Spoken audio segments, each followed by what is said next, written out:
একবার ভাবুন তো, পৃথিবীর অন্যতম সুন্দর একটি উপত্যকা, চারদিকে বরফ ঢাকা পাহাড়, নীল হ্রদ, সবুজ বন আর স্বর্গের মতো প্রকৃতি। কিন্তু এই স্বর্গই গত ৭৫ বছরেরও বেশি সময় ধরে রক্ত, যুদ্ধ, বিদ্রোহ আর রাজনৈতিক দ্বন্দ্বের কেন্দ্রবিন্দু। ভারত বলে কাশ্মীর আমাদের অবিচ্ছেদ্য অংশ, পাকিস্তান বলে কাশ্মীর মুসলিম সংখ্যাগরিষ্ঠ, তাই এটি কেবল পাকিস্তানেরই হওয়া উচিত। অন্যদিকে কাশ্মীরের অনেক মানুষই বলে আমরা নিজেদের ভবিষ্যৎ নিজেরাই নির্ধারণ করতে চাই। কিন্তু প্রশ্ন হলো, কাশ্মীর আসলে কার? ভারত কিভাবে কাশ্মীরের নিয়ন্ত্রণ পেয়েছিল? পাকিস্তান কেন এখনও কাশ্মীর নিয়ে লড়ছে? আর কাশ্মীরের সাধারণ মানুষ আসলে কি চেয়েছিল? আজকের ভিডিওতে আমরা জানব কাশ্মীরের পুরো ইতিহাস, ভারত পাকিস্তান সংঘাত, যুদ্ধ, বিদ্রোহ এবং বর্তমান বাস্তবতা। ভিডিওটি শেষ পর্যন্ত দেখুন, কারণ শেষের অংশে এমন কিছু তথ্য থাকবে যা আপনাকে অবাক করে দেবে। কাশ্মীরের ইতিহাস হাজার বছরের পুরনো। একসময় এটি ছিল হিন্দু ও বৌদ্ধ সভ্যতার গুরুত্বপূর্ণ কেন্দ্র। পরবর্তীতে মুসলিম শাসকদের আগমন ঘটে এবং ধীরে ধীরে অধিকাংশ জনগণ ইসলাম গ্রহণ করে। ১৫৮৬ সালে কাশ্মীর চলে যায় মুঘল এম্পায়ার অ্যানেক্সেশন অফ কাশ্মীরের অধীনে। এরপর আফগান, শিখ এবং শেষে ডোগরা শাসকদের হাতে কাশ্মীরের ক্ষমতা চলে যায়। ১৮৪৭ সালে একটি গুরুত্বপূর্ণ ঘটনা ঘটে। ট্রিটি অফ অমৃতসর এর মাধ্যমে ব্রিটিশরা কাশ্মীর অঞ্চলকে ডোগরা রাজা গুলাব সিংয়ের কাছে বিক্রি করে দেয়। এরপর জন্ম নেয় জম্মু ও কাশ্মীর নামে একটি বিশাল দেশীয় রাজ্য। ১৯৪৭ সাল, ভারত ভাগ এবং কাশ্মীর সংকটের শুরু। ১৯৪৭ সালে ব্রিটিশ ভারত দুই ভাগে বিভক্ত হলো, একদিকে ভারত, অন্যদিকে পাকিস্তান। কিন্তু তখন ব্রিটিশ ভারতের প্রায় ৫৬৫টি দেশীয় রাজ্য ছিল মুক্ত, অর্থাৎ তাদের সামনে ছিল তিনটি পথ: হয় ভারতে যোগ দাও, না হয় পাকিস্তানে যোগ দাও, না হয় স্বাধীন থাকার চেষ্টা করো। এদিকে কাশ্মীরের পরিস্থিতি ছিল জটিল। কাশ্মীরের রাজা ছিলেন হিন্দু, কিন্তু জনগণের প্রায় ৭৫% ছিল মুসলিম। আর তাই কাশ্মীরের শাসক হরি সিং তৎক্ষণাৎ ভারত বা পাকিস্তান কোনোটিতেই যোগ দিতে চাননি। তিনি স্বাধীন থাকতে চেয়েছিলেন, কিন্তু পরিস্থিতি দ্রুত বদলে যায়। ১৯৪৭ সালের অক্টোবরে পাকিস্তানের উত্তর পশ্চিম অঞ্চল থেকে উপজাতীয় যোদ্ধারা কাশ্মীরে প্রবেশ করে। তাদের লক্ষ্য ছিল কাশ্মীরকে পাকিস্তানের সঙ্গে যুক্ত করা। আক্রমণের মুখে মহারাজা হরি সিং ভারতের সাহায্য চান, আর এই সুযোগে ভারত হরি সিংকে একটি শর্ত দেয়: কাশ্মীরকে প্রথমে ভারতের অন্তর্ভুক্ত হতে হবে, তারপর সামরিক সহায়তা মিলবে। ২৬শে অক্টোবর ১৯৪৭ সালে মহারাজা একটি নথিতে স্বাক্ষর করেন। এটি ছিল ইনস্ট্রুমেন্ট অফ অ্যাক্সেশন। এই নথির মাধ্যমে জম্মু ও কাশ্মীর আনুষ্ঠানিকভাবে ভারতের সঙ্গে যুক্ত হয়ে গেল। আর সঙ্গে সঙ্গেই ভারতীয় সেনাবাহিনী কাশ্মীরে প্রবেশ করতে শুরু হয়ে গেল যুদ্ধ। ১৯৪৭ সাল থেকে ১৯৪৮ সাল পর্যন্ত এই যুদ্ধ চলতে থাকলো। হাজার হাজার মানুষ নিহত হলো। অবশেষে বিষয়টি যায় ইউনাইটেড নেশনস-এ।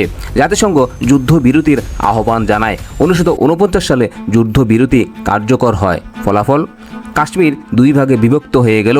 এক অংশ ভারতের নিয়ন্ত্রণে, অন্য অংশ পাকিস্তানের নিয়ন্ত্রণে। আজও সেই বিভক্তি মূলত বহাল রয়েছে।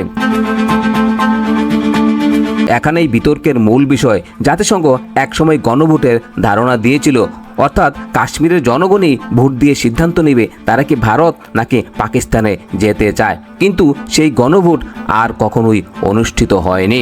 ভারত বলেছে পাকিস্তান শর্ত পূরণ করেনি, অন্যদিকে পাকিস্তান বলছে ভারত প্রতিশ্রুতি ভঙ্গ করেছে। আবার একদিকে কাশ্মীরের একটি অংশের মানুষ স্বাধীন কাশ্মীর চেয়েছিল।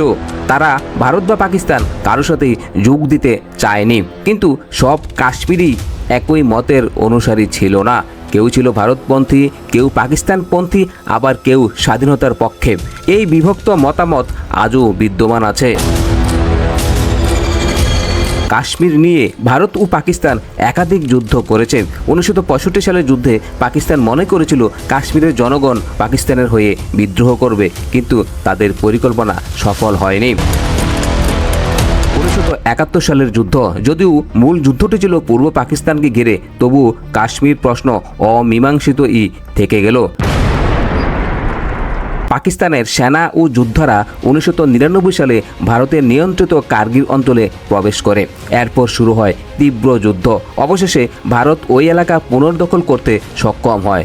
কার্গিল যুদ্ধ বিশ্বকে আবারও মনে করিয়ে দিলেও কাশ্মীর ইস্যু এখনও একটা বিস্ফোরক। 1989 সালের পর পরিস্থিতি আরও জটিল হয়ে ওঠে। সশস্ত্র বিদ্রোহ শুরু হয়। ভারত অভিযোগ করে পাকিস্তান সীমান্ত পেরিয়ে জঙ্গি সহায়তা দিচ্ছে, আর পাকিস্তান অভিযোগ করে এটি কাশ্মীরের জনগণের স্বাধীনতার আন্দোলন। এরপর বহু বছর ধরে হামলা, সংঘর্ষ, সেনা অভিযান এবং মানবাধিকার নিয়ে বিতর্ক চলতে থাকে। অনেক সাধারণ মানুষ নিহত হলো, অনেক পরিবার বাস্তুচ্যুত হলো। বিশেষ করে কাশ্মীরি পণ্ডিতদের একটি বড় অংশই কাশ্মীরের উপত্যকা ছেড়ে চলে যেতে বাধ্য হয়। অন্যদিকে বহু মুসলিম পরিবারও সহিংসতার শিকার হয়। ফলে সাধারণ জনগণই সবচেয়ে বেশি ক্ষতিগ্রস্ত হয়েছে। 2019 সালে ভারত সরকার একটি ঐতিহাসিক সিদ্ধান্ত নেয়। ভারতের সংবিধানের 370 ধারা বাতিল করা হয়। এই ধারা জম্মু ও কাশ্মীরকে বিশেষ স্বায়ত্ত শাসনের মর্যাদা দিত। ভারত বলে এটি উন্নয়ন, একত্রীকরণ এবং সুশাসনের জন্য জরুরি ছিল। কিন্তু সমালোচকরা বলে থাকেন এতে কাশ্মীরের রাজনৈতিক পরিচয় দুর্বল হয়েছে। ইন্টারনেট বন্ধ, নিরাপত্তা অভিযান এবং রাজনৈতিক নেতাদের আটক নিয়ে আন্তর্জাতিক সমালোচনা শুরু হয়। আজ কাশ্মীর তুলনামূলকভাবে আগের চেয়ে শান্ত বলে ভারত দাবি করে থাকে। পর্যটন বেড়েছে, নতুন অবকাঠামো নির্মাণ হয়েছে, কিন্তু রাজনৈতিক প্রশ্ন এখনও রয়ে গেছে। অনেক কাশ্মীরি এখনও নিজেদের ভবিষ্যৎ নিয়ে ভিন্ন ভিন্ন মত পোষণ করে। ভারত ও পাকিস্তানের মধ্যে সীমান্ত উত্তেজনাও পুরোপুরি শেষ হয়নি।